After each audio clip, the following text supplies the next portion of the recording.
అందరికీ నమస్కారం. ఈరోజు మనం వృశ్చిక రాశి వారి గురించి తెలుసుకుందాం. వృశ్చిక రాశి వారికి జూలై 24, 25, 26, 27 ఈ 4 రోజులు మీ జీవితంలో ఏం జరగబోతుందనేది తెలుసుకోనండి. అంతకన్నా ముందు శ్రీ దుర్గాదేవి జ్యోతిష్యాలయం. మీకు ఏ సమస్య ఉన్నా కానీ ప్రేమ, పెళ్లి, సంతానం, వ్యాపారం, భార్యాభర్తల మధ్య గొడవలు, కోర్టు సమస్యలు, మీకు ఏ సమస్య ఉన్నా మీరు ఉన్న చోటనే ఫోన్ ద్వారా మీకు సరైనటువంటి పరిష్కార మార్గం దొరుకుతుంది. 9122274443 సంప్రదించవలసినటువంటి ఫోన్ నెంబర్. వీడియోను చూసే ముందుగా తప్పకుండా హరే కృష్ణ అని కామెంట్ బాక్స్లో తెలియజేయండి. మరి ఈ 4 రోజుల్లో మీ జీవితం ఒక్కసారిగా సరికొత్త అధ్యాయాన్ని ప్రారంభించబోతుందనే చెప్పుకోవాలి. మరి ఎందుకు అలా చెప్తున్నాము? ఈ 4 రోజుల్లో ముఖ్యంగా మీరు చేయవలసినటువంటి పనులు కొన్ని చేసినట్లయితే మీ జీవితం అత్యంత కీలకంగా మారుతుందని చెప్పుకోవచ్చు. అలాగే మీరు తీసుకునేటటువంటి నిర్ణయాలు, మీ అడుగులు మీ భవిష్యత్తును గొప్పగా నిర్దేశించబోతున్నాయి. కాబట్టి ఈ సమయంలో మీరు చాలా అప్రమత్తంగా ఎంతో జాగ్రత్తగా మెనగవలసినటువంటి అవసరం కూడా ఉంది. అయితే రాబోయేటటువంటి ముందు రోజుల్లో ఏం జరగబోతుంది, మీకు ఏం చేస్తే బాగుంటుందనేది తెలిస్తే ఆశ్చర్యంగా చాలా ఆనందిస్తారు.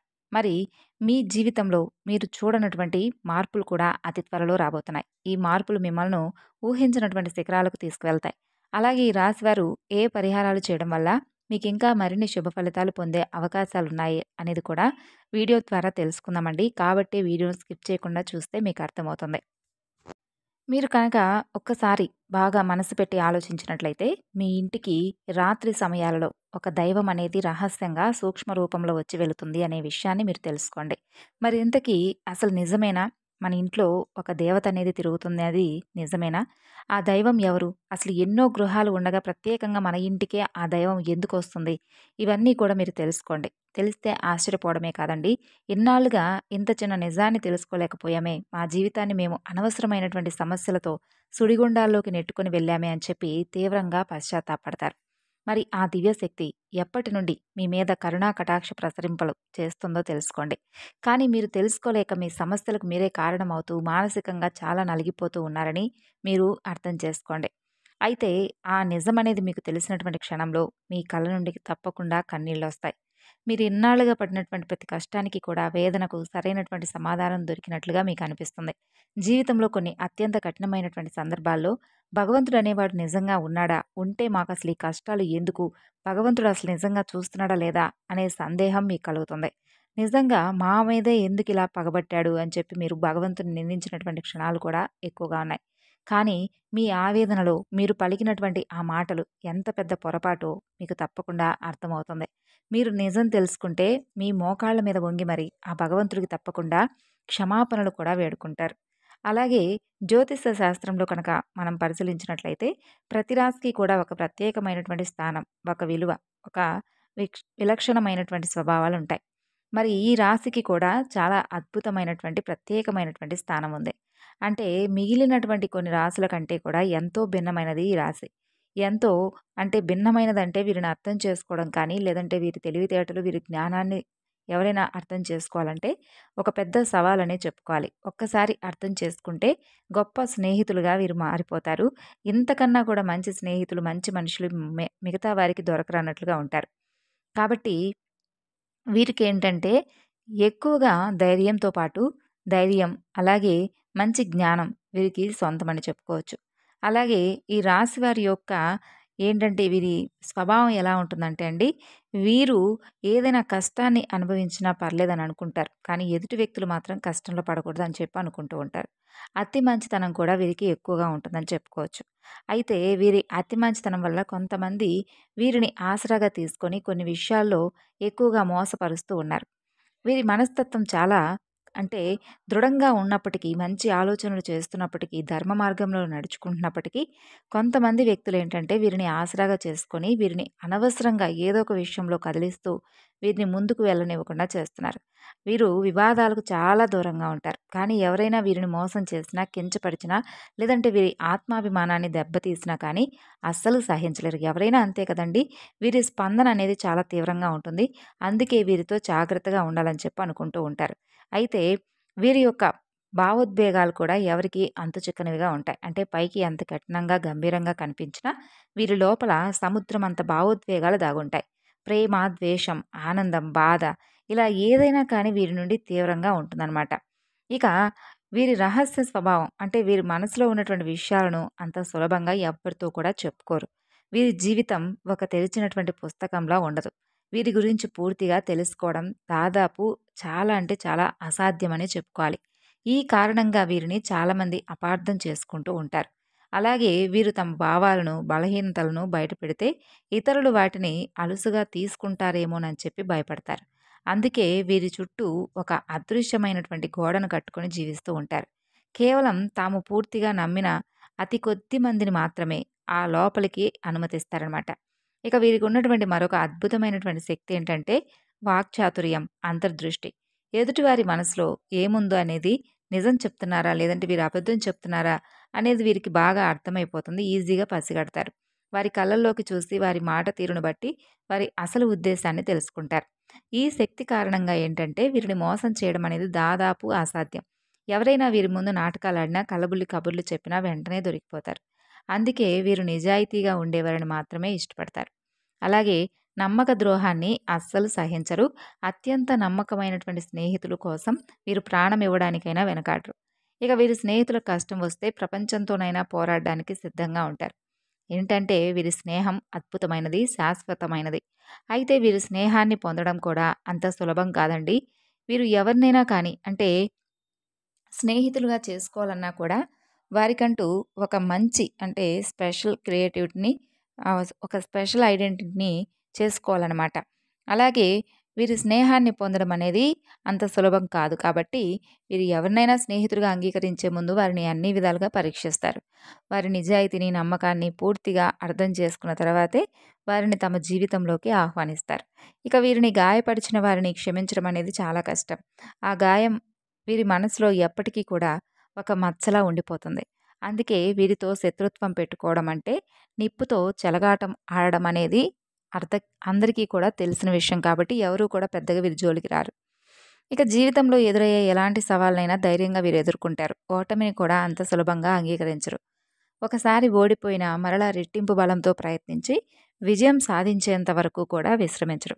అందుకే వీరు ఏ రంగంలో ఉన్నా, ఎంత గొప్పగా ఉన్నా కానీ మంచి నాయకులుగా ఎదుగుతారు.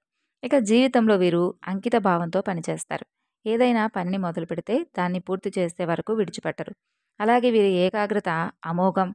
పరిశోధన, సైకాలజీ, సర్జరీ వంటి లోతైన విశ్లేషణ కూడా వీరికి బాగా అవసరం. వీరికి ఈ రంగాలకు సంబంధించిన వీరు బాగా రాణిస్తారని చెప్పుకోవచ్చు.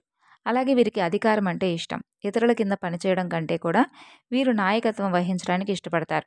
వీరిలో సహజమైనటువంటి నాయకత్వ లక్షణాలు చాలా ఎక్కువగా ఉంటాయి. ఒక మంచి బృందాన్ని నడిపించడంలో, కష్టమైనటువంటి పనులను పూర్తి చేయడంలో వీరు ఎప్పుడూ కూడా ముందుంటారు.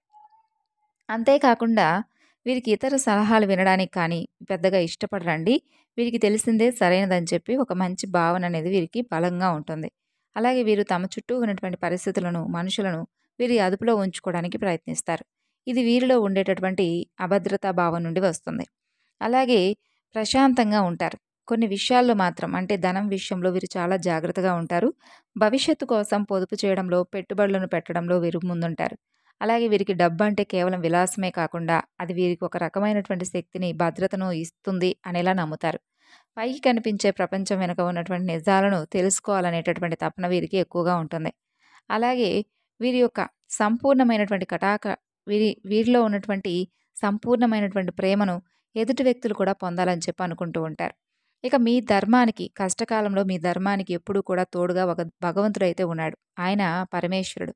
మిమ్మల్ని మనసారా మెచ్చాడు. ఆయన ఒక రక్షణ కవచంలా మీకు ప్రతినిత్యము మనల్ని అన్ని విధాలుగా కూడా అబ్జర్వ్ చేస్తూ ఉంటాడని చెప్పి తెలుసుకోండి. అంటే పరమేశ్వరుడే కాకపోయినా మన ఇంటి దైవం కావచ్చు, లేదంటే మన ఇష్ట దైవం కావచ్చు. ఇలా మనకి ఏదో ఒక విధంగా ప్రమాదాల బారి నుండో, ప్రాణాంతకమైనటువంటి గండాల నుండో, తీవ్రమైనటువంటి అనారోగ్య సమస్యల నుండో, త్రుటిలో అంటే ఒక వెంట్రుక వాసిలో తప్పిపోయేటటువంటి క్షణాలు చాలా ఎక్కువగా జరుగుంటాయి. ఒకసారి ప్రశాంతంగా మీ గతాన్ని వెనక్కి తిరిగి చూసుకోండి. మీరు ఎదుర్కోబోయినటువంటి ఎన్నో భయంకరమైనటువంటి సమస్యల నుండి, ఆర్థిక కష్టాల నుండి, ఘోరమైనటువంటి అవమానాల నుండి మిమ్మల్ని చాకచక్యంగా భగవంతుడు బయటపడవేశాడని చెప్పి మీకు అర్థమవుతుంది. లేదంటే మీరు ఈరోజు ఈ స్థాయిలో ఇంత ధైర్యంగా, నిబ్బరంగా ఉండేవారే కాదు. ఈ మధ్య కాలంలో మీరు కాస్తో కూస్తో మానసిక ప్రశాంతత అనేది మీకు లభించింది. దానికి కారణం కూడా భగవంతుడే. ఎన్నో సంవత్సరాలుగా ఆగిపోయినటువంటి పనుల్లో నెమ్మదిగా చక్కగా మంచి పురోగతి మీకు అతి త్వరలోనే కనిపిస్తుంది. అంటే దానికి కూడా కారణం అనేది పరమేశ్వరుడి యొక్క కృపా కటాక్షాలే ఈ రాశి వారిపై ఎక్కువగా కనిపిస్తున్నాయి. కాబట్టి ఇప్పుడు మీరు ఆ దైవాన్ని గుర్తించి ఆయనకు మనస్ఫూర్తిగా కృతజ్ఞతలు చెప్పుకోండి. కాబట్టి భగవంతుడేంటంటే తన నిజ రూపంలో మన ముందుకెప్పుడు రాడండి. మనతో నేరుగా మాట్లాడడు. కాబట్టి ఏదో ఒక మాటల రూపంలోనో, ఏదో ఒక రూపంలో, ఒక పక్షి అరుపు రూపంలోనో, ఒక మంచి ఆలోచన రూపంలోనో, లేదంటే మన ద్వారా ఏదన్నా ఎదుటి వ్యక్తులకు ఏదన్నా ఒక సూచన, ఆలోచన ద్వారా మనకు మన యొక్క ఉనికిని మనకు తెలియజేసేలా చేస్తారు. మన జీవితంలో పాతుకుపోయినటువంటి కష్టాలు, దారిద్ర్యం, అనారోగ్యం, అపజయం వంటి సమస్యలను శాశ్వతంగా తొలగిపోవాలంటే మీరు పరమేశ్వరుణ్ణి మనసారా వేడుకోండి. ఆయన నమ్మకంతో, సంపూర్ణమైనటువంటి విశ్వాసంతో ఆరాధించడం ఈ రోజు నుండి ప్రారంభించండి. ఈ రాశి వారికి అనేక కష్టాలను, పరీక్షలను పెట్టేటటువంటి శని భగవానుడిని శాంతింపచేయండి. ఆయన్ను శాసించగలిగినటువంటి ఏకైక శక్తి పరమేశ్వరుడికి మాత్రమే ఉంటుంది. కాబట్టి ఈ రాశివారు సహజంగానే లోలోపల గొప్ప శివభక్తులై ఉన్నారు. లేదంటే వీరి మనస్తత్వం, వీరి ఆలోచన, వీరి తీవ్రమైనటువంటి స్వభావం అంతా కూడా పరమేశ్వరుడి యొక్క తత్వానికి చాలా దగ్గరగా ఉంటుంది. అందుకే పరమేశ్వరుడు మిమ్మల్ని తన సొంత బిడ్డల్లాగా భావించి ప్రత్యేకంగా ఎప్పుడూ కూడా గమనిస్తూ ఉంటున్నాడని చెప్పి తెలుసుకోండి. మీరు కనుక ఒకసారి ఆలోచించినట్లయితే ప్రశాంతంగా గమనించండి. రాత్రి సమయంలోనో లేదంటే ఇల్లంతా నిశ్శబ్దంగా ఉన్నప్పుడు తెల్లవారుజామున బ్రహ్మముహూర్తంలోనో మన ఇంట్లో ఏదో తెలియనటువంటి ఒక సానుకూలమైనటువంటి మంచి శక్తి, ఒక దైవీక పరిమళం మనకు తెలియకుండా మనకు మంచి సువాసన రూపంలోనో లేదంటే ఏదో ఒక రూపంలో ఉన్నట్లుగా మనకు అనిపిస్తుంది. కొన్నిసార్లండి ఎక్కడి నుండి వస్తుందో తెలియదు కానీ సుగంధభరితమైనటువంటి విభూది వాసన రావడం కానీ, లేదంటే గుడిలో వినిపించేటటువంటి విధంగా గంటల శబ్దం కానీ, చాలా మెల్లగా వినిపించడం కానీ, కర్పూరం వాసన రావడం కానీ, ఇటువంటివి జరిగి ఉండవచ్చు. ఒకసారి ఆలోచించుకోండి. అవేమీ కూడా మన భ్రమ కాదండి. అవి మన ఊహలు అంతకన్నా కాదు. సాక్షాత్తు ఆ యొక్క భగవంతుడి యొక్క అనుగ్రహం మన ఇంట్లో ఆ భగవంతుడు మన చుట్టూ ఎప్పుడూ కూడా తిరుగుతూ ఉంటాడు. దానికి సృష్టమైనటువంటి సంకేతాలు ఇవి అని చెప్పి చెప్పలేం కానీ, కొన్ని విషయాల్లో మాత్రం మనకు అర్థమైపోతుంది. భగవంతుడు మన వెంటే ఉన్నాడని చెప్పి.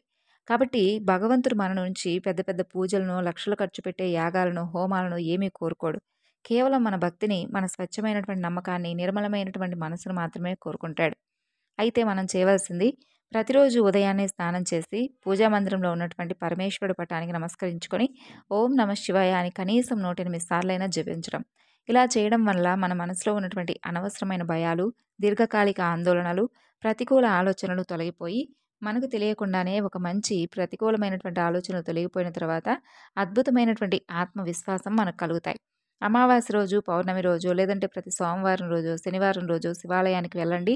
ఒక రాగి చెంబులో స్వచ్ఛమైనటువంటి నీటిని తీసుకొని పరమేశ్వరుడికి మన చేతులతో స్వయంగా జలాభిషేకం చేయడం వల్ల, లేదంటే ఒక మారేడు దళాన్ని భక్తితో సమర్పించడం వల్ల మనకు ఎన్నో కష్టాలు, బాధలు, కోరికలు ఇవన్నీ కూడా ఏంటంటే స్వామివారి యొక్క పాదాల వద్ద చెప్పుకొని అక్కడే విడిచిపెట్టండి.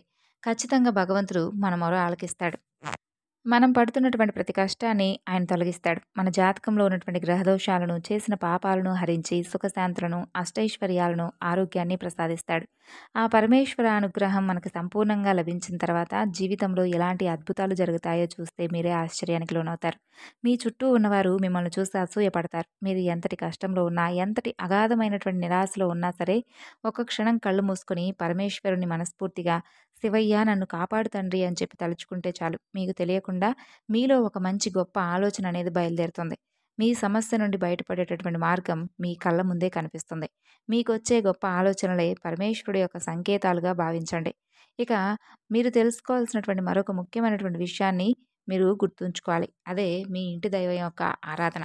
ఇంటి దైవ ఆరాధన ఎప్పుడూ కూడా విస్మరించకూడదు. కులదేవత మన వంశానికి రక్షకురాలు. కాబట్టి కులదేవత ఎవరో తెలియకపోతే ఆలస్యం చేయకుండా వెంటనే పెద్దవారినో, బంధువులను అడిగి తెలుసుకోండి. కులదేవత ఫోటోలు కానీ, ప్రతిరోజు దీపారాధన చేయడం కానీ చేయండి. కులదేవత ఆ పరమేశ్వరుడి ఆశీస్సులు కనుక మీకు తోడైతే మిమ్మల్ని ఆపగలిగేటటువంటి శక్తి ఈ ప్రపంచంలో ఎవ్వరికీ ఉండదు. మీ శత్రువులు మీకు తెలియకుండానే హాని చేయాలనుకునేటటువంటి మీ మీద నరఘోష, నరదృష్టి వంటివి కూడా మీ దరిదాపులకు కూడా రావు. మీరు ఏ పని చేసినా కూడా అందులో అఖండ విజయం, ఆర్థికంగా ఉన్నటువంటి ఈ ఇబ్బందులు తొలగిపోయి మీ చేతిలో ధనం అనేది ఎప్పుడూ కూడా నిండుగా పుష్కలంగా ఉంటుంది. ఇక ఖర్చులు అదుపులోకి వస్తాయి. లక్షలు కాకపోయినా మీరు మనస్ఫూర్తిగా కోరుకోండి.